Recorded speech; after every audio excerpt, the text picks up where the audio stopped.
उत्तराखंड के पहाड़ी गांव किशनपुरा में पहाड़ियों और जंगलों के बीच हर पीढ़ी ने एक डरावनी कहानी सुनी थी। यह कहानी अंधेरी गुफा की थी, जो गांव से करीब 15 किलोमीटर दूर एक घने जंगल के बीचों बीच थी। बुजुर्गों का कहना था कि गुफा में अजीब सी गूंजती हुई आवाजें सुनाई देती थीं और वहां अजीब रोशनी दिखाई देती थी। लोग दावा करते थे कि उन्होंने वहां अजीब जीवों की परछाइयां देखी थी। गुफा के चारों ओर एक अजीब सा सन्नाटा था, मानो वह किसी प्राचीन शक्ति का घर हो। एक दिन गांव के चौपाल पर बैठकर बाबा रघुनाथ ने गुफा की कहानी फिर से सुनाई। वो बोले, यह गुफा केवल एक पत्थर की जगह नहीं है, यह समय की रेखा से परे है। कहते हैं वहां एक राक्षस को कैद किया गया था। अगर उसे मुक्त कर दिया गया तो वह दुनिया के लिए खतरा बन सकता है। युवराज, जो हमेशा तर्क और तथ्य पर विश्वास करता था, बोला, बाबा, अगर ये सिर्फ किस्से हैं तो लोग वहां से क्यों गायब हो जाते हैं? बाबा ने गहरी सांस ली और कहा, कभी कभी सच को जानने के लिए डर के पार जाना पड़ता है, लेकिन याद रखना, हर रहस्य के पीछे एक कीमत होती है। उस रात युवराज ने नीलम और अर्जुन से अपनी योजना साझा की। नीलम ने कहा, हमारे पास गुफा के बारे में कोई ठोस जानकारी नहीं है, यह खतरनाक हो सकता है।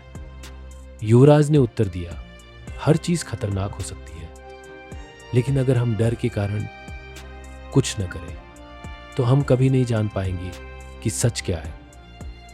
अर्जुन, जो डरपोक लेकिन वफादार था, बोला, मैं साथ चलूंगा, लेकिन मैं कह रहा हूं कि यह अच्छा विचार नहीं है।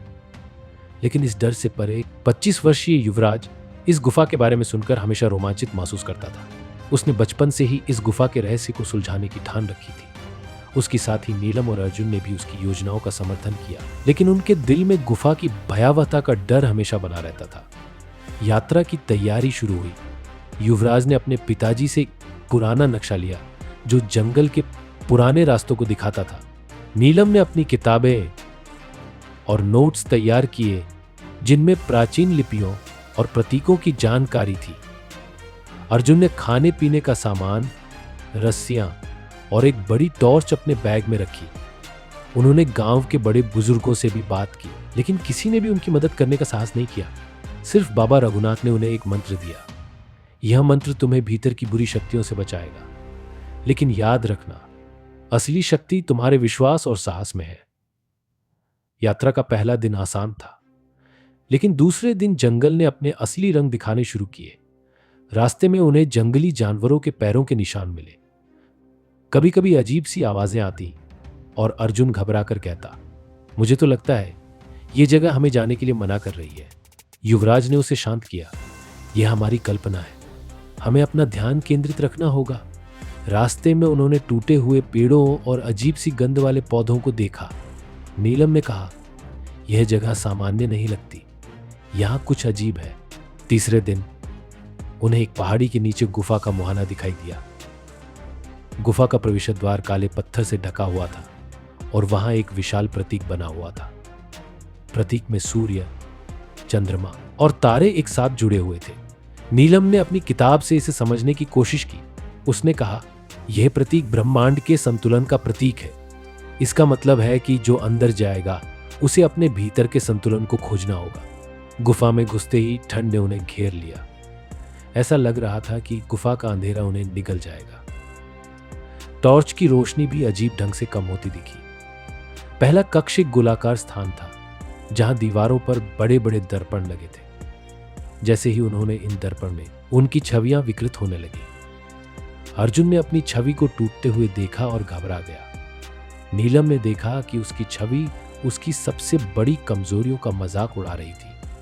युवराज ने शांत रहते हुए कहा, यह सिर्फ भ्रम है, अगर हम इसे हकीकत मानेंगे तो यह हमें हरा देगा। धीरे धीरे उन्होंने अपने डर को नजरअंदाज किया और आगे का रास्ता खुल गया।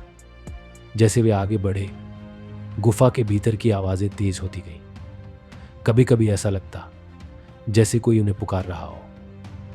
अर्जुन ने डरते हुए, ये आवाजें असली नहीं हो सकती। नीलम ने एक पुरानी दीवार पर उकेरे गए चित्र देखे। उन चित्रों में योद्धाओं को दिखाया गया था, जो अजीब प्राणियों से लड़ रहे थे। उसने कहा, यह जगह केवल एक गुफा नहीं है, यह किसी पुरानी कहानी का हिस्सा है। युवराज ने ध्यान दिया कि गुफा के हर हिस्से में एक अलग तरह की ऊर्जा थी। गुफा के दूसरे भाग में 3 विशाल दरवाजे थे। नीलम ने अपनी किताब का उपयोग करते हुए प्रतीकों को समझने की कोशिश की। उसने कहा, यहां लिखा है, सही दरवाजे का चुनाव ही जीवन और मृत्यु के बीच का अंतर है। बहुत सोचने के बाद उन्होंने सूर्य के प्रतीक वाले दरवाजे को चुना। दरवाजा खुलते ही एक विशाल झरना उनके सामने था। अर्जुन बोला, अब हम क्या करें? युवराज ने दीवार पर एक गुप्त मार्ग देखा और उसे खोलने की कोशिश की।